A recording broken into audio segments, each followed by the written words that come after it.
kids, youth corpers. Back in 1977, the optimism was extraordinary. We thought we would change the world. Nigeria was at the epicenter of a rise of the dignity of the black man. Now, you and I know that this is not how Africans even feel about us anymore. The question is what went wrong. And we can delve into so many tracks of what went wrong and how it went wrong. The problem is that we are not given, unfortunately, in public culture in Nigeria, to rational analysis of how we got to where we are. And people, justify things in all kinds of ways that don't enable them get to the truth so we can fix the problem. Nigeria was hope to the black man. Sometimes we as a Nigerian has forgotten where we are coming from and where we are going. Nigeria as a country we have lost our taste. As sort that we are, we have lost our taste. Because the glory of those days that make Nigeria, that people call Nigeria the giant of Africa, has gone. In those days, we used to remember how great Nigeria used to be. It had not become, I get it before, which people said is not property. Because what is happening in Nigeria today we don't used to see it like this. The insecurity, the attitude of the people in government, this is not what we see when we are growing up as a child in Nigeria. We used to have free education. We used to have things working perfectly. But in this video, we are going to listen to Professor Pat Utomi on his account about Nigerian security, how we get to where we are today, how we started, what is the expectation of Nigerian leaders those days that fought for independence, those who want the British to give us independence for us to colonize ourselves, the glorious days of Nigeria, that you cannot do anything in Nigeria without thinking what Nigeria will say first. Nigeria single-handedly, as we all know, bring peace in Liberia, bring peace in Sierra Leone, bring peace in Congo and the other places. Nigeria used to command respect in international community. In United Nations, they recognize Nigeria as a strong force in everything. But the thing that bothers everybody is, when you look at these people that is in authority now, these are the people that were those days when we are struggling to come out from Nigerian military, when they took over government of Nigeria, of governance. They fought to make sure that democracy remained in Nigeria, and these are people that when they speak, you think that, yes, if these people be able to get into government, then Nigeria will get back to the track again. But they find out that when they get this power, because people that said that power corrupt and the absolute power corrupt absolutely, you look at the appointment they are making in both the Senate, House of Representatives, ministers, ambassadorial positions, and the other things like that, you begin to wonder and ask yourself, how do we get to this place? What is the problem of these people that call themselves those in authority? Why are they after money of their own pocket, not after the people that they are governing? Okay, let's assume that they were elected by people, which we know that our vote did not count, that they just appoint themselves into offices and be doing as they like. But we can do better. We can fix ourselves, fix this country, because many Nigerians are being scattered abroad, suffering, whereas Nigeria have the resources, we have the capacity. Look at our country today. We have become a laughing stock. Other African countries that used to recognize us as giant of Africa, as African powerhouse, super economy in Africa, are now laughing at us. They are no longer seeing us as anything because of what is happening internally, what is happening externally. Our passport used to be one of the strongest passports in Africa, one of the strongest passports in the world that go to many countries visa free. But today, it is no longer respected internationally, not talk of locally. Nobody respects us again on it. Our citizens are suffering everywhere. Every country you go, you see Nigeria, whereas it's not supposed to be so well. The politicians are, taking our money, banking it in foreign accounts, buying houses where the white men will go to bank to borrow money to buy house. Nigeria will pay cash, 100% cash in foreign land, whereas the person is not living there, storing those money, taking taxpayers' money, taking our money, storing it for generation to come. I don't know what their mentality is. I don't know what they are thinking, what they are planning. But when we listen very well to this man, as he rightly says, we will understand what brings us here, that those in authority does not want good governance. They don't want someone who will fix the country to come into power. And that is why election is still being our problem, where they will not allow Nigerians to choose their leaders. They just select themselves, and they make sure that they did not move away from the corridor of power. They make sure that they remain there forever. When they finish, they hand it over to their son or to their uncle or to their in-laws, whatever but all they know that they still remain. And that is what is happening all over Africa. We leaders don't want it to leave office and let the youth who know what it takes to govern the land and who have traveled and see the suffering of their people out there. Because these people don't know what an ordinary citizen is suffering outside. Someone who has been in that situation, if he eventually get to that position, I think that they will do better. But they will not even allow you to come close to the corridor of power. Not talk of you smelling their seat to sit down on that chair. It is not possible. Look at what they are pointing. Look at the thing that is happening. Insecurities everywhere. Coup attempt everywhere. Because the militaries are also tired. Look at what is happening. America wanted to come into able to know whether we can able to fix, they start their politics. They can do it. Now, the president have go to Benin Republic to make sure that they halt the coup that is about to take place there. Yeah, good and fine. Nobody encourage a military rule. But whereas the civilian cannot be able to do something better, something good for their people. If the military that will do it, let's give them a chance to do it. This is all what we are saying. Let us build our country, because time will come when we will use our hand, which we have already begun to do, to enslave ourselves to people who colonized us before, who have given us independence, for you to go and stand on your own. That is what it means. But nobody does that. Everybody is running away from Africa to come back again to that Western land, whereas we have everything that it takes to stand us as a great nation. But the people in power will not allow. Just let us pay attention and listen to what this man will say, and we come back with the analysis to see what if he said is true. Do you agree with what you are going to hear, or do you disagree with him?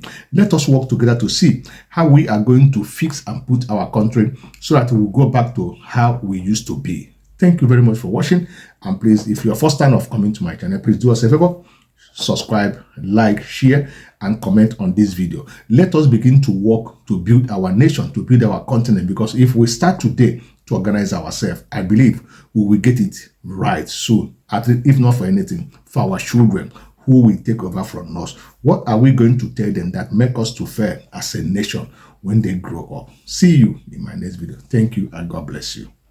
We were young kids, youth corpers. Back in 1977, the optimism was extraordinary. We thought we would change the world. Nigeria was at the epicenter of a rise of the dignity of the black man. Now, you and I know that this is not how Africans even feel about us anymore. The question is what went wrong. And we can delve into so many tracks of what went wrong and how it went wrong.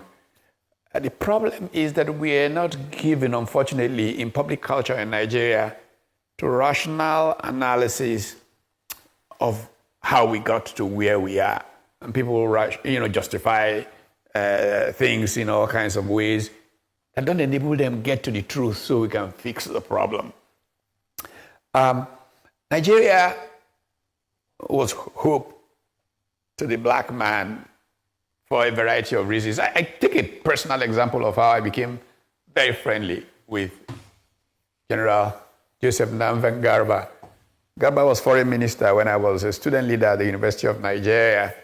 And back in 1975, I came to Lagos to invite him to engage us in the debate at the University of Nigeria as students on Nigerian foreign policy. Because at the time, the most important thing in Nigeria was foreign policy. We were called the frontline state and all of that. And when I got to Lagos, of course, the usual thing, you student, you want to see foreign minister, go and write to your dean, to this, all that stuff. Of course, I went down, waited in ambush literally for him to arrive. And as he arrived, I stepped out and said to him, Colonel Garba, I disagree with you on Angola. He said, my name is Pat Utomi. I'm from the University of Nigeria. And we began a debate, which took me past his secretary who had bounced me. Anyway, all that is history. That optimism with which we saw Nigeria's role in Africa has somehow faded. I can tell you, and I mentioned this in passing at the Tony Oranta lecture, because the chairperson was Ambassador Good News Igali. When Ambassador Igali was Nigeria's ambassador to Sweden, I had the good privilege of being invited to CIPRI's hosting of Global Trends, strategic process through which the US evaluates its place in the world. It was a very small conclave, former European prime ministers, the incumbent prime minister of Sweden, foreign minister, and of course, I can't talk about what we said at those kinds of events because they are Chatham House rules. But I can say to you that one of the things that hit me at that conference, and I told Ambassador Gali because he hosted my wife and I to dinner, one very famous man, one time he was on CNN almost every day, but said, what has happened to Nigeria is that it has lost its strategic relevance in the world. He said, 30 years ago, no power, no matter how big in the world, would want to do something in Africa without pausing to ask, how would Nigeria react? It's not necessarily that what Nigeria will do will stop it, but it will at least pause and ask. It says today, they would come into Nigeria's backyard without even thinking of Nigeria. So this loss of strategic relevance in the world is a very, very painful thing. But we can track how we got here.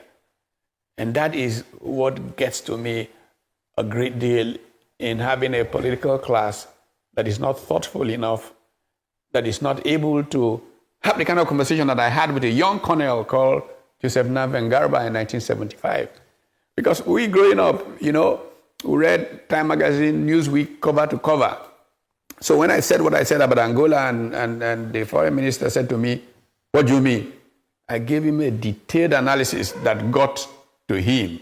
So when he got into his office, he said, get me Brownson, he was telling the secretary, get me Brownson, Ambassador Brownson Dede. So I'm going to Nsukka to go and debate these boys.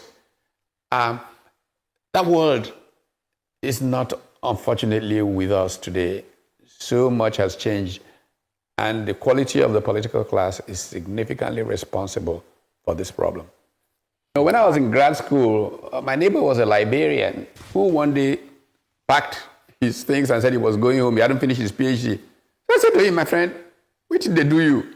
What you? He says, look, they keep calling him from Liberia and saying things are booming. What are you doing with PhD? Come back, my friend. So he packed his things and left. I returned after my PhD, and lo and behold, very soon, Liberia was unraveling, and who becomes Liberia's ambassador to Nigeria. This is my colleague, Sirenius 4, Ambassador 4 as he now was. And Sai, as we called him, will leave the Liberian embassy on Idejo Street there in VI and come to my house. I lived on VI there, on Aboyadeko. And he will sit down and say, Pat, you know what worries me is that when I was leaving Bloomington, you said to me, where are you going? I said, look, I'm going to, and I arrived in Liberia and things were booming and I got my Mercedes and this and that. And I saw things going wrong. And I did not speak up because if I spoke up, I would lose my Mercedes. So I kept quiet. And the politicians were misbehaving. Then suddenly, army comes. And I watch things, and I see things going on. And I said, maybe I should speak up. But if I speak up, I will lose my house, I will lose my Mercedes. So I kept quiet. One day, things just unraveled so fast that you are driving your Mercedes, somebody meets you on the street and says, hey, my friend, give me the key of that Mercedes. You come out and give him the key and say, thank God, it's just a Mercedes. Thank God I'm alive. I still have a house. Then you get to your house, and the evening somebody comes and goes, boo, boo, boo, come out. Commandante, won't use this house. He says, before you know it, you are in a refugee camp. Your hands are chopped off. The things, he said, Pat, you Nigerians are pouring Nigerian blood like water down the gutters of Liberia to save us. And really, truly, we are grateful. But you Nigerians are spending Nigerian money like it is going out of fashion to save us. And we are truly, truly grateful. But Pat, what is wrong with you guys? You are just trying to repeat exactly what brought us to where we are. That's the way that I come to the problems of Nigeria. The heroics of the things that we did to save other Africans, we took no lessons away from them. We behaved like they behaved to get where Sirenius 4 explains to me they got to. Now, if we were wise people, we would have a thoughtful guardian class that would tell us when we begin to go away from what makes sense. Look, this is what happened to Liberia. That's how they got there. This is how Sierra Leone got to where they are. This is why Somalia got to the point that they got to. But we have blocked our ears to thinking people. We have allowed the political class, influenced by the rentier state, which the only thing that matters is get money, and SUV. When I see, politicians don't know how I look at them. When I see the big motorcade, I look at them, I say, this is an idiot going. The hungry country, we can't spend the resources of our country to do what we need to do to fix it, but our egos are driving us down. I took to more depth reflection, and people who have studied these things. How did societies fail through human history? Why did they get to behave in a particular manner? A number of, and I don't have the time to go into all of it, but a number of things I'd suggest to people to do, to go and reflect on Carlo Cipola's work on, idiots, on stupidity. And look at the work that has been done on idiots, tribesmen, and citizens. Okay. What we need to do now is begin to raise citizens, people who, of good conscience, can call their country back and say, look, this way we're going will lead to destruction. It will lead to anarchy. Okay, Prof, thank you so much, and... when we go to, because, I spent my lifetime talking about the Southeast Asian miracle. I go there every year. I'm supposed to go this weekend. I don't know the way my body is feeling, but I will still go. But in all those years, I kept giving Singapore examples. Sometimes Nigerians think it's exotic. So I stopped Singapore examples to an extent. And I turned to closer examples. Cairo, just Cairo in Egypt here. Went to an AfriExim meeting 2 or 3 years ago. And I stayed in the same hotel with a group of Nigerian bank MDs, and they had ordered a limo. And I think a Toyota Corolla showed up. That was a limo in Egypt for them. And they were so upset. I recall their conversation. And it just struck me about the Nigerian problem. I went to Mass this morning. As I was coming, I saw a number of cars, Range Rovers. And I thought these same thoughts you are thinking. Only in Nigeria. Look, the top officials in Egypt will show up in Toyota Corolla, minister, and all of that. In Nigeria, the most expensive cars are driven by civil servants, public officials, and then the people can't eat. I wondered where that logic came from. But somehow, the country of the big man arose during military rule. Although, again, to be very fair, General Obasanjo showed remarkable example when oil prices took a dip on his first watch, and he went down to a Peugeot 504. That was the head of state's official car. Everybody else went below that. And I look at what is going on now, and I think if soldiers can be smart enough to realize this, how come elected politicians are doing what they're doing with public resources? And I knew we were in very, very serious trouble. How do we redeem ourselves? Okay, a number of thoughts. I